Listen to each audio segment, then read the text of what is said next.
Bonjour à tous. Donc on se retrouve aujourd'hui pour le crumble de fraises.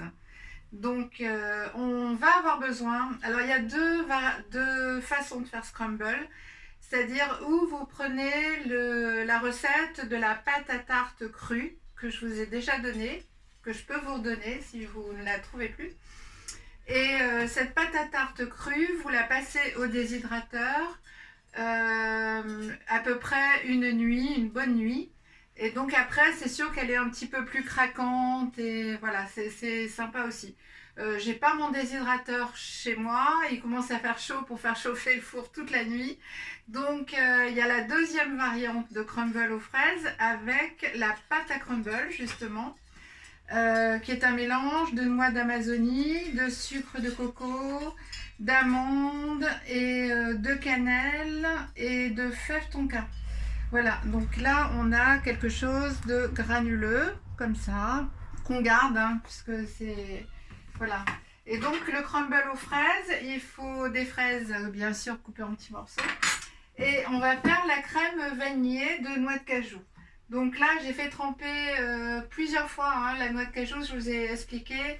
Elle avait un acide folique puisque c'est une noix qui est toute seule dans une coque, qui l'empêche de germer. Mais du coup, cet acide-là, il peut être dérangeant pour l'intestin. Donc c'est impératif, les noix de cajou, de toujours les rincer plusieurs fois, de les redéshydrater, ce que j'ai déjà fait. Je l'ai là, ou de les laisser, voilà, pour les crèmes c'est parfait quand elles sont un petit peu mouillées. Donc là je les ai rincées plusieurs fois, donc je les mets tout simplement dans le blender.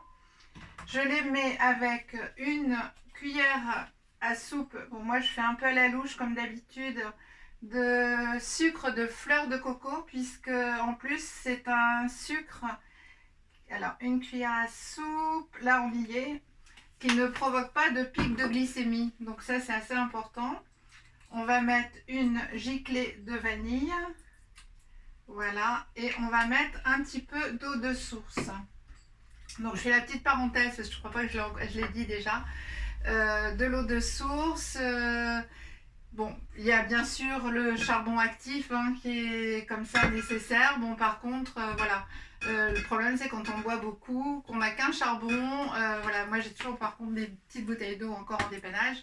On va changer ça.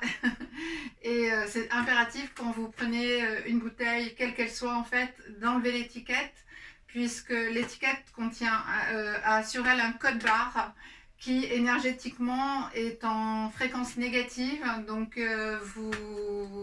vous baisse la fréquence de cette eau. Donc voilà. Et moi je la mets toujours sur la pierre d'eau vive qui est là, sur lequel je pose voilà, le kéfir, l'eau au charbon et celle-ci. Donc là on va faire à peu près la même, voilà, la moitié de la quantité de noix de cajou. On va mixer. On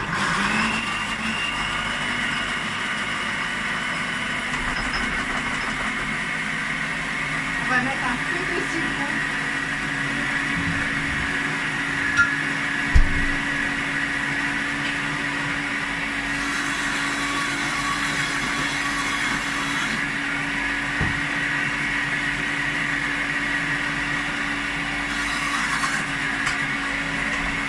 Alors, j'ai rajouté quelques noix de cajou parce que je m'aperçois qu'il y a un petit peu trop d'eau par rapport à...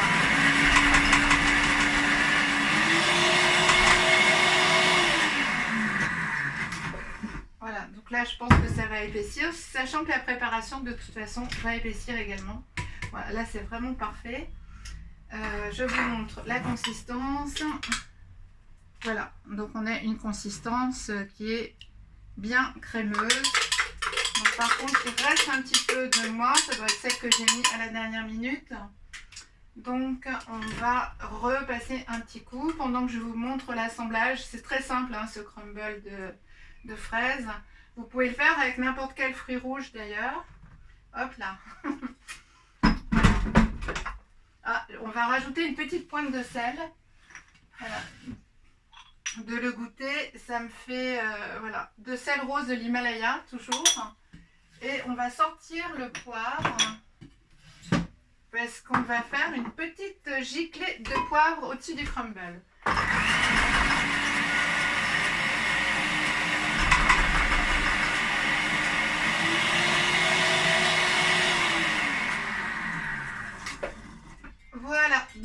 peut monter notre crumble. Alors, on va d'abord mettre un petit peu de pâte à crumble au fond de la verrine.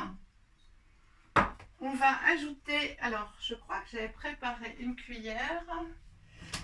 Écoutez, je vais le mettre avec les doigts parce que voilà, de fraises. Alors elles sont rincées, elles sont coupées en petits morceaux, mais il n'y a rien, hein, il n'y a pas de sucre, il n'y a rien. On est bien sûr toujours dans l'alimentation crue, vivante et avec le moins de sucre possible. Donc là, je mets la crème.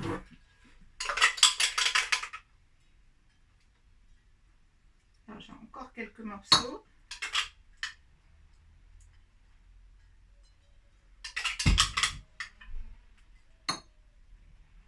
Voilà.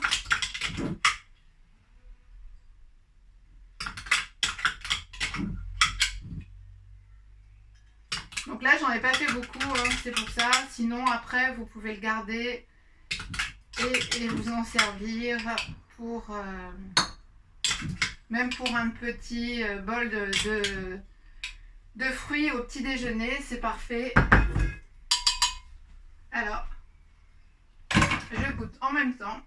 Super bon. Et alors, hop. Je vais essuyer pour que ce soit quand même plus joli. Alors, sur cette base de crème, on rajoute un petit peu de pâte à crumble.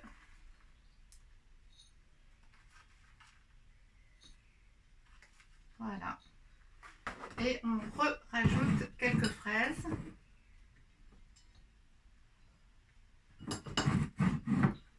Voilà, j'avais 250 g de fraises. J'en ai mangé une ou deux comme ça. Donc je pense qu'on est sur 200 g de fraises pour 2 personnes. Voilà, vous comblez les petits trous, c'est parfait. Voilà. Et donc sur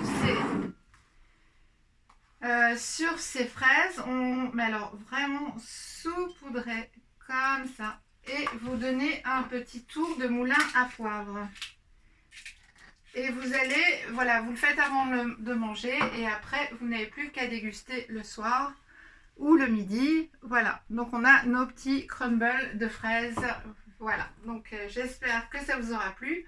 Vous pouvez le faire avec de la mangue, de l'ananas, des fruits rouges, enfin tout ce qui vous passe par la tête et ça fait des très jolies verrines. Voilà, des très jolies verrines à donner à vos invités. Voilà, donc demain on se retrouve pour la crème, pas la crème, la pâte à tartiner chocolat noisette. Voilà, sans additifs, sans rien, enfin cru, vraiment le top, qu'on mette toutes les autres crèmes chocolatées de vos enfants vraiment à la poubelle parce que ça n'apporte que des problèmes sur la santé. Là, celle que je vous montre demain, c'est le top, ça se garde pas éternellement, donc il faut la refaire régulièrement, tous les 15 jours, mais c'est pas grave, voilà, c'est très facile à faire comme vous voyez toutes les recettes crues. Voilà, donc je vous souhaite une magnifique fin de journée, continuez de bien prendre soin de vous, de ces derniers jours de calme et de tranquillité, et je vous dis à demain, merci.